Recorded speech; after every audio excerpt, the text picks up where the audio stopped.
आज संडे होता आणि उठायला उशीर झाला, त्यामुळे अजून स्वयंपाक वगैरे बाकी होता आणि सकाळी सकाळी ओवीचं आणि नट्टूचं इथं असं खेळणं सुरू होतं. त्यांचं चाललं होतं, चला पप्पा आले की पप्पाला बॉ करू, म्हणून ते असे तिथे लपून बसले होते आणि मी हाय कर म्हटलं की मला हाय करत होते आणि सकाळी सकाळी कपडे अंगातून काढायला टाकते आणि असं खेळणं सुरुवात. म्हटलं चला आज मस्त पालक वरण आणि थोडासा भाताचा बेत करूया. थोडीशी पालकाची भाजी होती म्हणून मग त्याच्याच म्हटलं त्यात ॲड करूया, कारण की फेकून न देता म्हटलं वरणात छान लागते. आणि थोडंसं सामान संपलं होतं म्हणून ओवीच्या पप्पाला मी दुकानातून आणायला सांगितलं आणि त्यांनी ते मला आणून दिले. तोपर्यंत मी एकीकडे चहा आणि एकीकडे कुकर लावून घेतलं, म्हणजे तोपर्यंत कुकरसुद्धा शिजून जात आहे. त्यानंतर ओवीचं नट्टूचं हे असं खेळणं चाललं होतं. एक लपत होती आणि ती तिला शोधून काढत होता आणि आम्ही त्यांना मस्त बघत होतो आणि चहा एन्जॉय करत होतं. त्यांचं खेळणं सुरू होतं आणि तिला मी शेव खायला दिली तर तिने इथे पायऱ्यावर हे असं शेव खाणं कमी पण सांडणंच आमचं जास्त राहतं, म्हणून मग मी ते इथे भरून घेत होते, कारण ती जेवढी प्लेटीत दिली त्याच्यात अर्ध्याच्या वर आमची खालीच जाते. त्यानंतर मस्त इथं पालक वरण, थोडंसं ठेचा भात, मस्त असं छान जेवण केलं आणि प्लॅन नसताना अचानक तयार झालं फिरायला जायचं सुट्टी असल्यामुळं. म्हणून मग मी इथं ओवीसाठी पापड्या आणि फोंगे तळून घेतले. म्हटलं कसं रस्त्याने भूक लागली तर खाईन. आमच्या अगोदर इथं ओवी रेडी झालेली होती, चष्मा वगैरे लावूनच तयार होता आणि इथे मी आणि माझे कॅमेरामॅन इथं ते सुद्धा रेडी झालेले होते. त्यानंतर निघालो बाहेर. आज ऊन नव्हतं म्हणून निघायचा प्लॅन केला, मात्र अचानकच ऊन पडलं. म्हटलं चला आभाळे वातावरण छान आहे म्हणून फिरायला जाऊ आणि तुम्ही बघू शकता ढग किती क्लिअर दिसत आहे. म्हटलं असं शिराळ वगैरे असल्यावर फिरण्यात एक अलग मजा राहते, पण निघलो तर अचानक भरपूर ऊन पडलं आणि आम्ही निघालो शॉर्टकट मार्गे. इथे एक बोगदा आहे जो की डायरेक्ट पडेगाव, म्हणजे आपण दौलताबादला फिरायला जातो का त्या रोडने लागतो.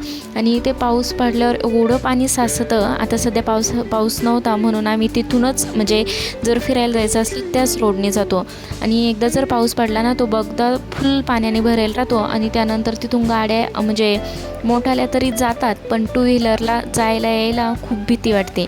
त्यानंतर रस्त्यात आम्हाला हे मंदिर दिसलं, शक्तिधाम. जाता येताना भरपूर ते बघितला पण अजून तिथे काही जायचा योग आलेला नव्हता.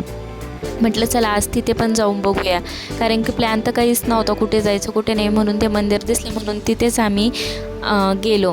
त्यानंतर बाहेरून तर खूप मोठं दिसत होतं. म्हटलं चला आज जाऊन सुद्धा बघूया. तर ओवीचं चाललं होतं पप्पा मला पायी चालू दे, म्हणून ती तिच्या इथे पप्पाच्या हाताला धरून पायी चालत होती. मंदिरात गेलो तर आतमध्ये पण खूप मोठं असं स्पेस होता आणि आतमध्ये एक मंदिर म्हणजे एक देवता नसून भरपूर सारे देव होते.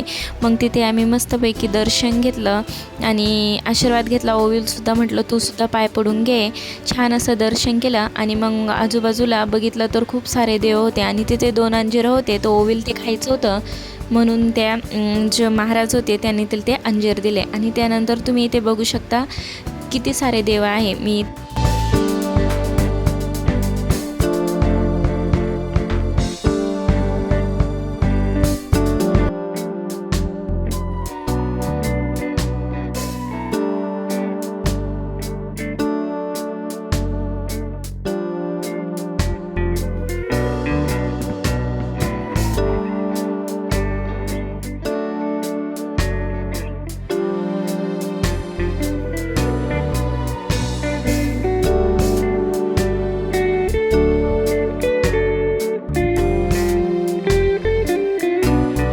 तर दर्शन घेतले आणि हे दरवाजे बघा किती छान वाटते ना, चांदीच्या याचे असल्यामुळे.